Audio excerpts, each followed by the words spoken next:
In the picturesque community of Willow Creek, where manicured lawns and picket fences defined the suburban dream, new homeowners Jessica and Tom were excited to settle into their freshly purchased home.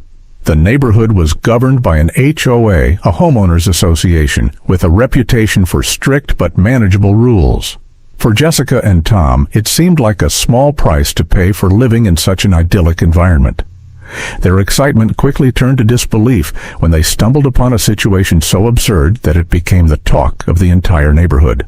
The garden that started it. Jessica and Tom's love for gardening had always been their shared passion. As avid gardeners, they found joy in growing heirloom vegetables, experimenting with vibrant colors, and connecting with nature.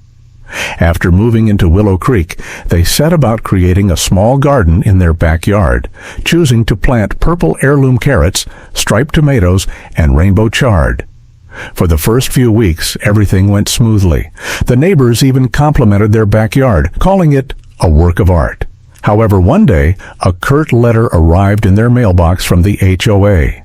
The letter read, "Dear homeowner, it has come to our attention that your garden includes non-traditional vegetable varieties.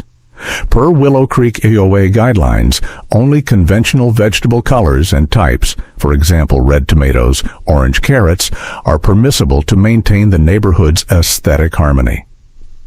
Please remove the offending plants within 14 days to avoid fines."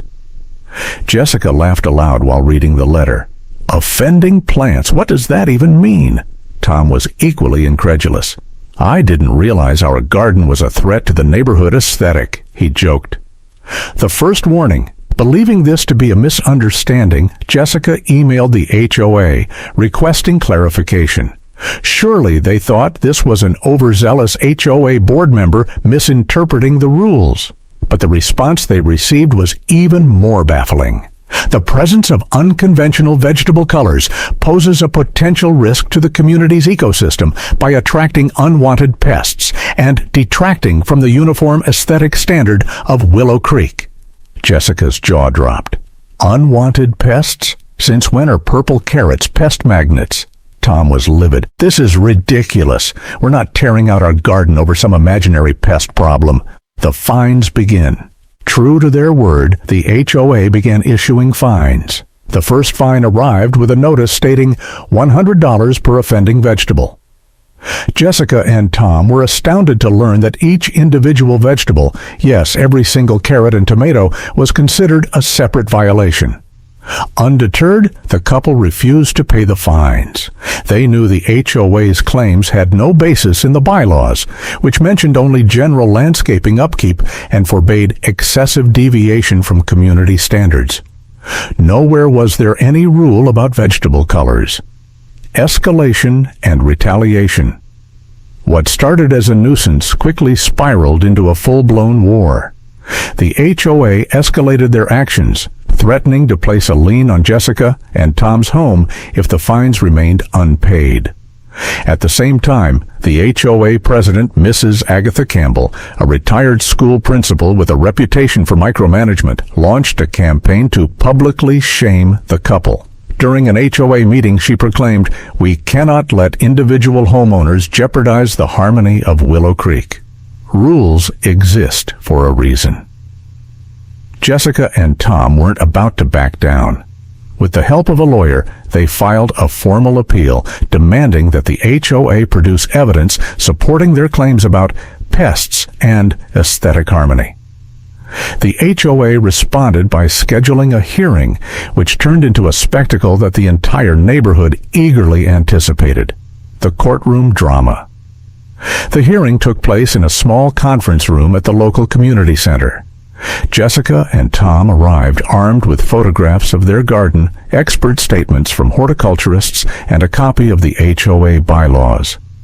Mrs. Campbell, flanked by 2 other board members, came prepared with charts, a slideshow, and, bizarrely, a jar of orange carrots as evidence of what vegetables should look like. The couple's lawyer began by pointing out the absence of any specific prohibition against colorful vegetables in the bylaws. The horticulturist's statement debunked the pest claim, explaining that vegetable color had no correlation with pest attraction. When it was Mrs. Campbell's turn to speak, she argued passionately about the slippery slope of nonconformity and how allowing purple carrots could lead to a breakdown of community standards. At one point, she held up the jar of orange carrots and declared, "This is what our forefathers intended." The judge presiding over the hearing struggled to keep a straight face. Ultimately, he ruled in favor of Jessica and Tom, dismissing the fines and declaring the HOA's actions frivolous and without merit. The aftermath. While the ruling should have ended the matter, Mrs. Campbell wasn't ready to admit defeat. Determined to make her point, she organized a neighborhood block party with the theme, "A Celebration of Traditional Vegetables." The event featured free red tomatoes, orange carrots, and yellow corn, with signs proclaiming, "Keep Willow Creek Classic." Jessica and Tom decided to respond in their own way.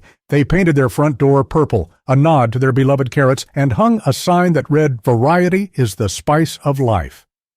The gesture turned their home into a symbol of resistance against the HOA's overreach, a community divided.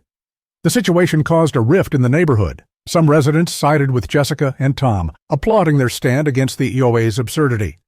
Others supported Mrs. Campbell, fearing that loosening the rules would lead to chaos. Social media groups erupted with debates, memes, and even parody videos reenacting the courtroom drama. In a surprising turn, Jessica and Tom's story caught the attention of local news outlets. A reporter interviewed them about their experience, and their tale quickly went viral. People from across the country shared their own HOA horror stories, with many dubbing Jessica and Tom the heroes of Willow Creek. Resolution. Under mounting public scrutiny, Mrs. Campbell stepped down as HOA president, citing personal reasons. The new board members promised a more balanced approach to rule enforcement and even amended the bylaws to explicitly allow vegetable gardens of any color. Jessica and Tom's garden flourished, becoming a favorite spot for neighbors to visit. They even started a small community gardening club, teaching others about heirloom varieties and sustainable practices. Though the ordeal had been stressful, it brought the community closer together in unexpected ways. Jessica and Tom's garden remained a vibrant symbol of individuality and resilience, proving that even in the face of absurdity, a little color can make all the difference.